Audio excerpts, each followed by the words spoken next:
ഇതിനെയൊക്കെ അക്ഷരം തെറ്റാതെ കഴപ്പെന്ന് പറയാം. ഒരു സിനിമ ഇറങ്ങുന്നതിന് മുമ്പ് തന്നെ റിവ്യൂ ഇട്ട് പൊട്ടിയ സിനിമയാണ് അല്ലെങ്കിൽ മോശം സിനിമയാണ് എന്നുള്ളത് പറയുന്നത് ഓൾറെഡി നമ്മൾ കണ്ടു. റിലീസായതിനു ശേഷം പിന്നെ വരുന്ന ഹെയ്റ്റ് എന്ന് പറയുന്നത്, അതും ഈ ഒരു നടന്റെ പേരിലാണ് എനിക്ക് തോന്നുന്നു ഇത്രയും ഹെയ്റ്റ് വന്നിട്ടുള്ളത്. ഒരുപാട് സിനിമകൾ നിരത്തി ഇതേ രീതിയിൽ തന്നെ പൊട്ടിപ്പോയിട്ടുണ്ട്. അതിൽ പല സിനിമകളും മോശം സിനിമകളായതുകൊണ്ട് തന്നെ പോയത് തന്നെയാണ്. നിങ്ങൾ കറുപ്പെന്ന സിനിമ കാണാൻ പോകുന്നതിന് മുമ്പ് ഈ ഒരു വീഡിയോ നിങ്ങൾ കണ്ടിരിക്കുക. ഡിസ്ക്ലൈമർ: ഈ വീഡിയോയിൽ ഞാൻ പറയുന്നത് എല്ലാം എൻ്റെ പേഴ്സണൽ ഒപ്പീനിയൻ മാത്രമായിരിക്കും. ഒരു സിനിമ റിലീസ് ആയതിനു ശേഷം എന്തായാലും റിവ്യൂസ് വരും. അതിൽ ഓരോ അഭിപ്രായങ്ങളും ഡിഫറൻ്റ് ആയിരിക്കും. വ്യത്യസ്തമായിട്ട് അവർക്ക് തോന്നിയത് എന്താണോ അതായിരിക്കും അവർ പറയുന്നത്. അതിലിപ്പോൾ ഏറ്റവും കൂടുതൽ പൊങ്കാല കിട്ടിക്കൊണ്ടിരിക്കുന്ന ചില പ്രമുഖന്മാരായിട്ടുള്ള റിവ്യൂവേഴ്സ് ആണ്. ഞാൻ ഈ പറയുന്നത് കറുപ്പെന്ന സിനിമയ്ക്ക് മാത്രമായിട്ടല്ല, ഏതൊരു സിനിമയായാലും നിങ്ങൾ റിവ്യൂവേഴ്സിന്റെ വാക്കും കേട്ടുകൊണ്ട് സിനിമയ്ക്ക് പോകാതിരിക്കുക. നിങ്ങൾക്ക് കൈ പൈസ ഉണ്ടോ, നിങ്ങൾക്ക് സിനിമ കാണാൻ താല്പര്യമുണ്ടോ, നിങ്ങൾ പോയി കാണാം. ഈ റിവ്യൂവേഴ്സിന്റെ ഒപ്പീനിയൻസ് നിങ്ങൾ എടുക്കരുത് ആരുടെയും. അതിപ്പോൾ ഒരു ചെറിയ ഒരാളാണെങ്കിൽ പോലും വലിയൊരു ക്രിയേറ്റർ ആണെങ്കിൽ പോലും റിവ്യൂ എന്ന് പറഞ്ഞ കോൺസെപ്റ്റ് നിങ്ങൾ വിശ്വസിക്കരുത്.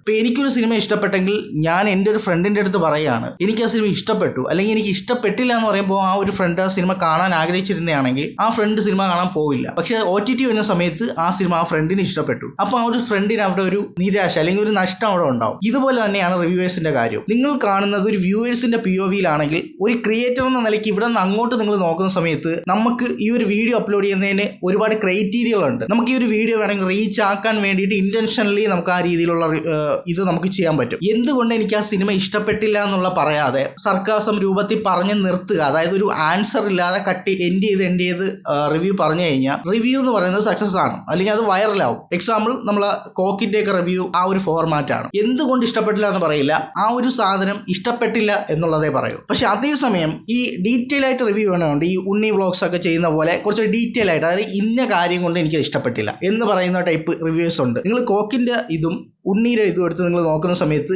രണ്ടും വെച്ച് കമ്പയർ ചെയ്യുമ്പോൾ തന്നെ അതിൽ ഓഡിയൻസ് കൂടുതൽ ഏതിലാണെന്ന് നിങ്ങൾക്ക് സ്വാഭാവികമായിട്ട് അറിയാൻ പറ്റും. കാണുന്നവർക്ക് എൻ്റർടൈനിങ് ആയിരിക്കണം. ഇത് പലപ്പോഴും അശ്വന്തു ഒക്കെ തന്നെ പറഞ്ഞിട്ടുണ്ട്.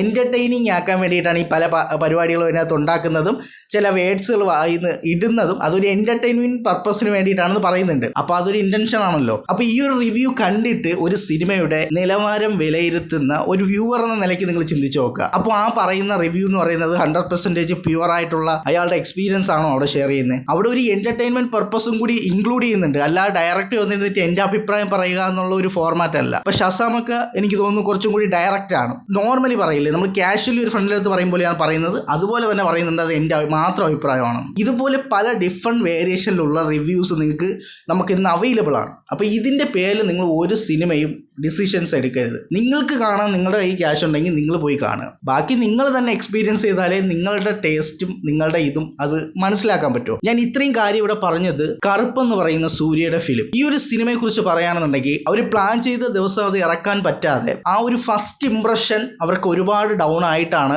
സെക്കൻഡ് ഡേ അവർ അത് റിലീസ് ചെയ്ത സമയത്ത് വരുന്നത്. അപ്പോൾ എന്തായാലും സ്വാഭാവികമായിട്ടും ഫസ്റ്റ് ഡേയിൽ ആ ഒരു ബുദ്ധിമുട്ടുണ്ടായത് കൊണ്ട് തന്നെ സെക്കൻഡ് ഡേയിൽ പലരും അത് കുറച്ച് ഡിലേ ആക്കിയിട്ടുണ്ടാവും. ഈ ഒരു സിനിമ വലിയ സംഭവമാണോ അല്ലെങ്കിൽ ഇത്രയും പറയാൻ മാത്രം സംഭവം ഉണ്ടോ എന്ന് ചോദിച്ചു കഴിഞ്ഞാൽ ഈ സിനിമയിൽ അത്രയ്ക്ക് ഒന്നുമില്ല. ഈ ഒരു സിനിമയെ ഒറ്റവാക്കി പറയുകയാണെങ്കിൽ ഇവർ ട്രെയിലറിൽ ഈ ഒരു സിനിമ പ്രൊമോട്ട് ചെയ്ത് അല്ലെങ്കിൽ അവർ മാർക്കറ്റ് ചെയ്തത് വളരെ ഡിഫറെൻ്റ് ആയിട്ടാണ്.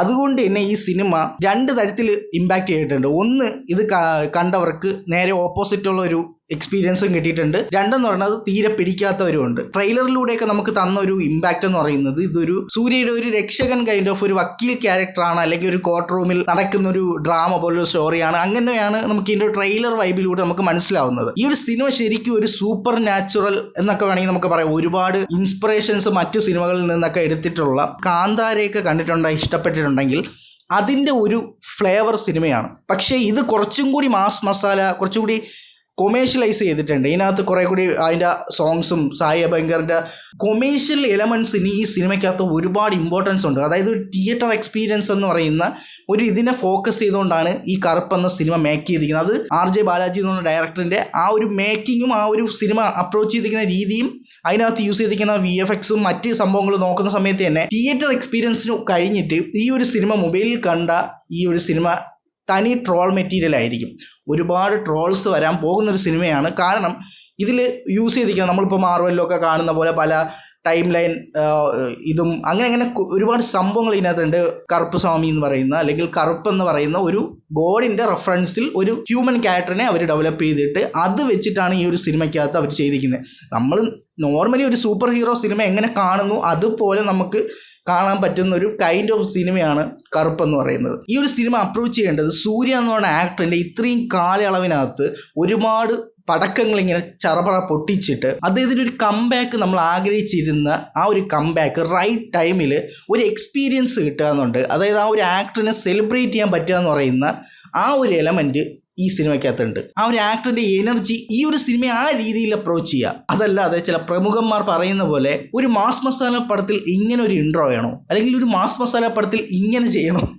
ഒരു മാസ് മസാല കൊമേഴ്ഷ്യൽ സിനിമ എന്ന് പറയുന്നത് പ്യുവർ എൻ്റർടൈൻമെൻറ്റ് അല്ലെങ്കിൽ സെലിബ്രേഷൻ എന്നുള്ളതാണെന്ന് ഏത് കൊച്ചുകുട്ടിക്കും അറിയാം. അതിപ്പോൾ വേറെ ആരും വേണ്ട. ഒരു മാസ് മസാല കൊമേഴ്ഷ്യൽ സിനിമ എടുത്തിട്ട് കീറി മുറിച്ച് നമ്മൾ നോക്കിക്കഴിഞ്ഞാൽ ഇതിൽ ഇവിടെയാണോ ലോജിക്ക്, അല്ലെങ്കിൽ അവിടെ ലോജിക്കുണ്ടോ, അല്ലെങ്കിൽ ഈ ക്യാരക്ടർ എന്തിന് ഇങ്ങനെ ചെയ്തു, അതെന്തിന് അങ്ങനെ ചെയ്തു, അല്ലെങ്കിൽ ഈ ക്യാരക്ടറിന് എന്താ ഇങ്ങനെ ഒരു പവർ, ഇങ്ങനത്തെ ചോദ്യങ്ങൾ ഒരു മാസ് മസാല കൊമേഴ്ഷ്യൽ സിനിമയിൽ ചോദിച്ചു കഴിഞ്ഞാൽ ആ ചോദിക്കുന്ന ആളുടെ കുഴപ്പമാണെന്ന് നമുക്ക് പറയാൻ പറ്റുള്ളൂ. കൊമേഴ്ഷ്യൽ സിനിമ കൊമേഴ്ഷ്യലായിട്ട് തന്നെ കാണണം. ഇപ്പം മലയാളത്തിലൊരു കൊമേഴ്ഷ്യൽ സിനിമയും തമിഴിലൊരു കൊമേഴ്ഷ്യൽ സിനിമയും വെച്ച് നോക്കുന്ന സമയത്ത് രണ്ട് ഡിഫറൻ്റ് ആണ്. നമ്മൾ ഇത്രയും എക്സാജുറേറ്റഡ് ആയിട്ട് കാണിക്കില്ല. നമ്മൾ ഒരു മീറ്റർ നിർത്തിക്കൊണ്ടാണ് നമ്മളുടെ മലയാളത്തിൽ കൊമേഴ്ഷ്യൽ മാസ് മസാല പടങ്ങളൊക്കെ എടുക്കുന്നത്. തമിഴ് മറ്റ് ഇൻഡസ്ട്രികളൊക്കെ അവർ മാക്സിമം അതിനെ ബൂസ്റ്റ് ചെയ്ത് അല്ലെങ്കിൽ സ്കെയിൽ ചെയ്ത് വലിയൊരു രീതിയിലായിരിക്കും. അതായത് കംപ്ലീറ്റ് ഒരു എക്സാജുറേറ്റഡ് ആയിട്ടുള്ള ഡാൻസും പാട്ടും ഒപ്പം ഈ പറയുന്ന സൂപ്പർ ഹീറോ കൈൻഡ് ഓഫ് ഈ സിനിമ സംബന്ധിച്ച് ഈ പറയുന്ന ഒരു സൂപ്പർ നാച്ചുറൽ ഒരു ഇതും നമ്മൾ വിശ്വസിക്കാത്ത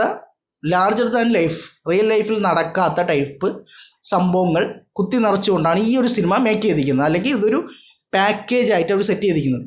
സെലിബ്രേറ്റ് ചെയ്യുക. ഇപ്പോൾ സൂര്യ ഫാൻസിലൊക്കെ ഈ ഒരു സിനിമ കാണുന്ന സമയത്ത് സെലിബ്രേഷൻ വൈബാണ്. അപ്പോൾ ഈ ഒരു സെലിബ്രേഷൻ മൂഡിൽ കാണാൻ നിങ്ങളുടെ മൈൻഡ് സെറ്റ് ആ രീതിയിൽ പ്രിപ്പയർ ചെയ്തുകൊണ്ട് ഈ സിനിമ കണ്ടു കഴിഞ്ഞാൽ ആ ഒരു വൈബിൽ തന്നെ ഈ സിനിമ കണ്ടു കഴിഞ്ഞാൽ ഇപ്പോൾ ഈ ഒരു ഗോഡ് മോഡെന്ന് പറയുന്നില്ലേ, ആ ഒരു ഗോഡ് മോഡ് സെക്കൻഡ് ഹാഫിലോട്ടുള്ള ഗോഡ് മോഡെന്ന് പറയുന്ന ആ ഒരു പവർ നിങ്ങൾ ഓണാക്കി കൊണ്ടിരുന്ന് കണ്ടു കഴിഞ്ഞാൽ നിങ്ങൾക്കിത് ആ രീതിയിൽ എൻജോയ് ചെയ്യാൻ പറ്റും. അതല്ലാതെ ഈ സിനിമയെ ഇവർ ട്രെയിലറിൽ പ്രൊമോട്ട് ചെയ്തതുപോലെ ഒരു കോർട്ട് റൂമിൽ നടക്കുന്ന സീരിയസ് ആയിട്ടുള്ള ഒരു നാടിനോ അല്ലെങ്കിൽ ഒരു കുറച്ച് ആൾക്കാർക്ക് വേണ്ടി ഒരു വക്കീലായിട്ട് സൂര്യ വാദിക്കുന്ന അല്ലെ ആ ഒരു കൈൻഡ് ഓഫ് രീതിയിൽ ഈ സിനിമയെ അപ്രോച്ച് ചെയ്ത് കഴിഞ്ഞാൽ അത് നിങ്ങൾക്ക് ബാക്ക് ഫയർ ചെയ്യും. അത് നിങ്ങൾക്ക് ഒരിക്കലും ഈ സിനിമയെ എൻജോയ് ചെയ്യാൻ പോലും പറ്റില്ല. ഒറ്റ വാക്കി പറയുകയാണെങ്കിൽ നോ ലോജിക്, ജസ്റ്റ് എക്സ്പീരിയൻസ്. അത്രയേ ഉള്ളൂ. സൂര്യ എന്ന ആക്ടറിനെ നിങ്ങൾ ബിഗ് സ്ക്രീനിൽ എക്സ്പീരിയൻസ് ചെയ്യുക. ഇത്തരത്തിലുള്ള സിനിമ ചെയ്യുന്ന വിജയ് ഇപ്പോൾ CM ആണ്. അതുകൊണ്ട് തന്നെ ഇനി സൂര്യ എന്ന് പറയുന്ന ആളായിരിക്കും കൂടുതൽ നമ്മൾ തമിഴിൽ കൂടുതൽ ആൾക്കാർ കൂടുതൽ നോക്കുന്ന. അല്ലെങ്കിൽ ഇനി ഇപ്പോൾ വിജയിയുടെ സിനിമകളൊക്കെ ആ ഒരു ഫോർമാറ്റ് ആയിരുന്നു. അപ്പോൾ ആ ഒരു ഫോർമാറ്റിലേക്കാണ് ഇപ്പോൾ ഈ സൂര്യയുടെ ഈ ഒരു കറുപ്പെന്ന സിനിമയും വെക്കാൻ പറ്റുക. ഇത് ചിലപ്പോൾ വിജയ് ചെയ്തിരുന്നെങ്കിൽ കുറച്ചും കൂടി അക്സെപ്റ്റബിൾ ആയേനെ ഈ ഒരു ക്യാരക്ടർ. പക്ഷേ ഇത് സൂര്യ അങ്ങനത്തെ ഒരു ആക്ടർ അല്ല. സൂര്യ കുറച്ചുകൂടി ആക്ടർ ഓറിയൻറ്റഡ് ആയിട്ടുള്ള ക്യാരക്ടർ ഡ്രിവൺ ആയിട്ടുള്ള സിനിമകൾ ചൂസ് ചെയ്യുന്ന ഒരു ആക്ടറാണ്. അപ്പോൾ ആ ഒരു ആക്ടറിൻ്റെ കയ്യിൽ നിന്ന് ഇങ്ങനത്തെ ഒരു സിനിമ വന്നപ്പോൾ കുറച്ച് പെർസെൻറ്റേജ് ആൾക്കാർക്ക് നന്നായിട്ട് പൊളിഞ്ഞിട്ടുണ്ട്. അതുപോലെ തന്നെ ചിലവർ ജെന്യുവിനായിട്ട് ഈ സിനിമ ഇഷ്ടപ്പെടാത്തതുമുണ്ട്. അതിൻ്റെ മെയിൻ റീസൺ ആയിട്ട് പറയുന്നത് ഇവർ ഇറക്കിയ ട്രെയിലർ ഒരു ഡ്രാമ ഒരു മൂഡിലുള്ള സിനിമയാണെന്ന് എക്സ്പെക്റ്റ് ചെയ്തിട്ട് ഇതിനകത്ത് കുറേ VFXും അമ്മാതിരി ഒരിക്കലും വിശ്വസിക്കാൻ പോലും പറ്റാത്ത, അല്ലെങ്കിൽ നമുക്കിത് ഇങ്ങനെയൊക്കെ സംഭവിക്കുമെന്ന് വരെ തോന്നിപ്പോകുന്ന ടൈപ്പ് VFX ആണ്. ഇതൊരു കോർട്ട് റൂം ഡ്രാമയാണെന്നൊക്കെ ചിന്തിച്ച് വരുന്ന ഒരാൾ പെട്ടെന്ന് ഇങ്ങനത്തെ സംഭവമൊക്കെ കാണുമ്പോൾ ഇതൊരു അങ്ങനെ വേണമെങ്കിൽ പറയാം. ആ രീതിയിൽ ചിന്തിക്കുന്ന ഒരു ഫോർമാറ്റ് പടമായി മാറിപ്പോകും. അത് അവരെയും കുറ്റം പറയാൻ പറ്റില്ല. ആ ഒരു കൺഫ്യൂഷൻ ക്ലാരിഫൈ ചെയ്യാനാണ് ഞാൻ ഈ ഒരു വീഡിയോ ചെയ്യുന്നത്. ഞാൻ റിവ്യൂ ചെയ്യുന്ന ആളല്ല. സൂര്യയ്ക്ക് ഗോഡ് മോഡ് ഓൺ ആകുമ്പോൾ നിങ്ങൾക്കും ഗോഡ് മോഡ് ഓൺ ആവണം. എങ്കിലേ നിങ്ങൾക്കിത് അക്സെപ്റ്റ് ചെയ്യാൻ പറ്റുള്ളൂ. ആ രീതിയിൽ നിങ്ങളിതിനെ ട്രീറ്റ് ചെയ്യാൻ ശ്രമിക്കുക. മറ്റ് റിവ്യൂവേഴ്സും ഒക്കെ ജസ്റ്റ് ഒരു എൻ്റർടൈൻമെൻറ്റ് മാത്രമായിട്ട് അത് എടുക്കുക, അവരുടെ ഒപ്പീനിയൻസ്. ഒരിക്കലും അത് നിങ്ങളുടെ ഒപ്പീനിയനായിട്ട് എടുക്കാതിരിക്കുക. ഇതുപോലുള്ള പല റിയലൈസേഷനും വേണമെന്നുണ്ടെങ്കിൽ ഇപ്പോൾ തന്നെ സബ്സ്ക്രൈബ് ചെയ്തിട്ടേക്കുക, ജാട കാണിച്ചിരിക്കാതെ. റീസെൻറ്റ് വീഡിയോസ് ഞാൻ ഇവിടെ കൊടുത്തേക്കാം. പിന്നെ എൻ്റെ കോമിക്സ് ഞാൻ അതാ ഇവിടെ പിൻ ചെയ്തേക്കാം. ഒന്ന് കണ്ടു നോക്കിയിട്ട് അഭിപ്രായങ്ങൾ പറയാം. അപ്പോൾ എന്തായാലും ഇതിനേക്കാൾ ഇടിവെട്ടായിട്ടുള്ള മറ്റൊരു വീഡിയോ കാണാം. It's me Anshan Nisar.